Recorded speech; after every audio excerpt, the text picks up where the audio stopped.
বিসমিল্লাহির রহমানির রহিম। দেশের এবং দেশের বাইরের, দূরের এবং কাছের যে যেখান থেকে আমার এই অনুষ্ঠানটা দেখছেন, সবার প্রতি রইল আমার আন্তরিক অভিনন্দন এবং ধন্যবাদ। শুরুতেই আমি প্রধান উপদেষ্টা এবং প্রধান নির্বাচন কমিশনার এবং স্বরাষ্ট্র উপদেষ্টাকে কিছু প্রশ্ন রাখতে চাই জনসাধারণের পক্ষ থেকে। গত 72 ঘন্টায় বাংলাদেশে অন্তত 25 থেকে 30টা নির্বাচনী এলাকায় যে নির্বাচনী আচরণবিধি লঙ্ঘন হয়েছে এবং একজন লোক নিহত হয়েছে, এ ব্যাপারে আপনারা কি পদক্ষেপ নিয়েছেন? এরকম কোনো পদক্ষেপ নিলে সেটা জনসম্মুখে প্রকাশ করুন এবং বাস্তবে দেখান যে আপনারা এই পদক্ষেপ নিয়েছেন।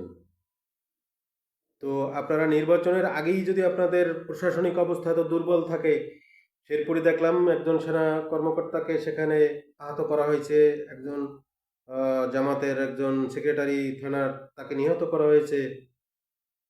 তাইলে আপনাদের তো এই ৩০০ আসনে নির্বাচন পরিচালনা করার সক্ষমতা নেই। যদি না থাকে এখনো সময় আছে। ৩০০ আসনের ৩টা জোন ভাগ করে এক এক দিনে এক একশো আসনে নির্বাচন সম্পন্ন করুন। তাতে সীমান্তও যেরকম রক্ষিত থাকবে এবং নির্বাচনের ঝুঁকিও কমবে। আমি বিষয়টা প্রধান নির্বাচন কমিশনার এবং প্রধান উপদেষ্টাকে বিনতভাবে অনুরোধ আবারও জানাচ্ছি যে এই বিষয়টা একটু চিন্তা করেন। এখনো সময় আছে। সাধারণ এই জানমালের ক্ষয়ক্ষতি আর কত করবেন?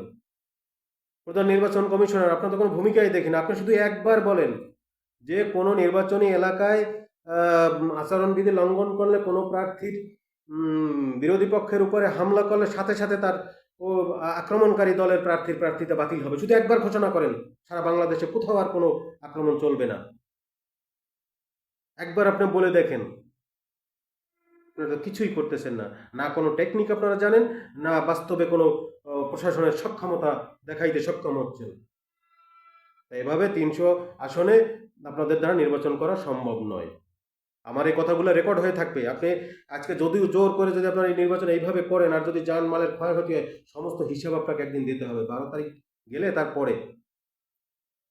অতএব এই কথাটা মনে রাখেন। Stop systematic crime. বাংলাদেশ জিন্দাবাদ। ইনকিলাব জিন্দাবাদ।